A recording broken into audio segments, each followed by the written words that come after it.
There were prizes for all kinds of races, running and swimming and jumping. But the best one was a foot race called a free-for-all because anyone could run in it.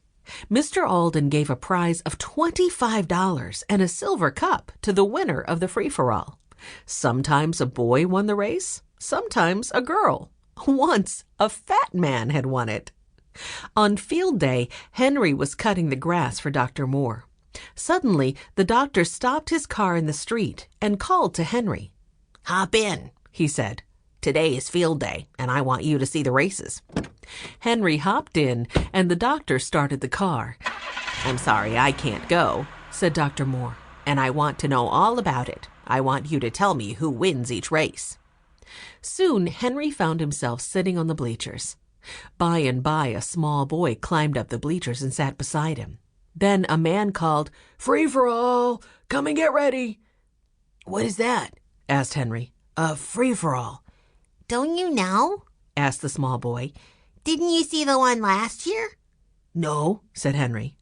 The boy laughed. "That was a funny one," he said. "There were 2 fat men in it, and some girls and boys.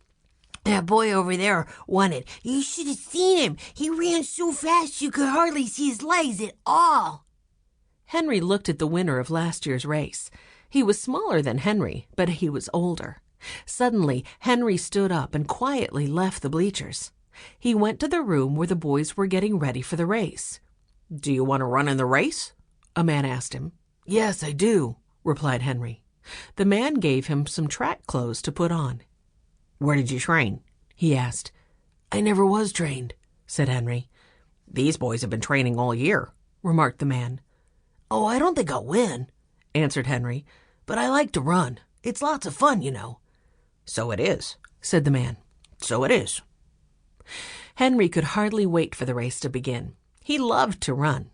But at last the race was called. It was time to start. Henry was number 4. Now Henry began to think. "It's a long race," he said to himself. "I must go easy at first." The bell rang. Off went the runners down the track.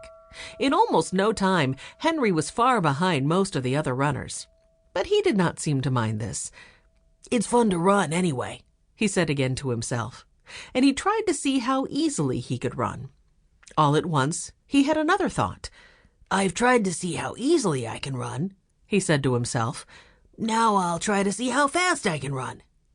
Then all the people began to see how fast Henry could run.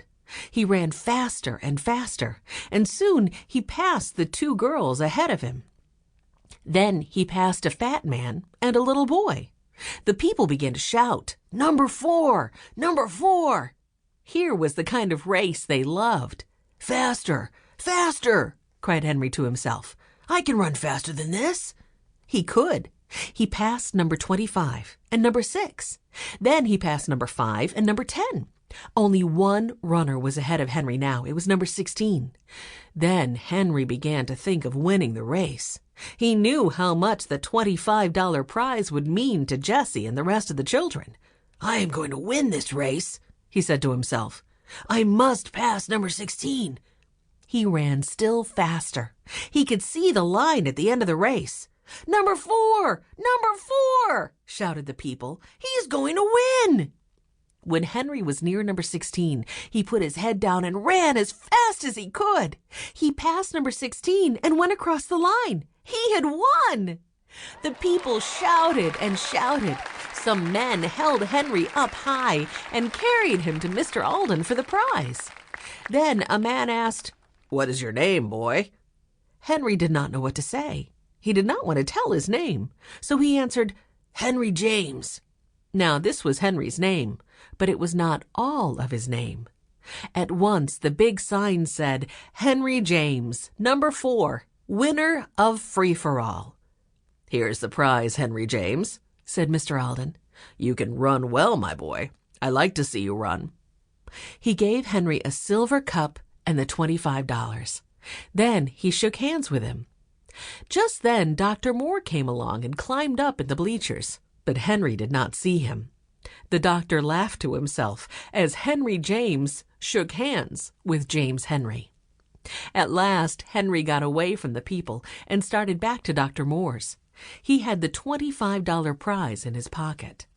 When Dr. Moore came home and found Henry cutting the grass, he laughed quietly to himself.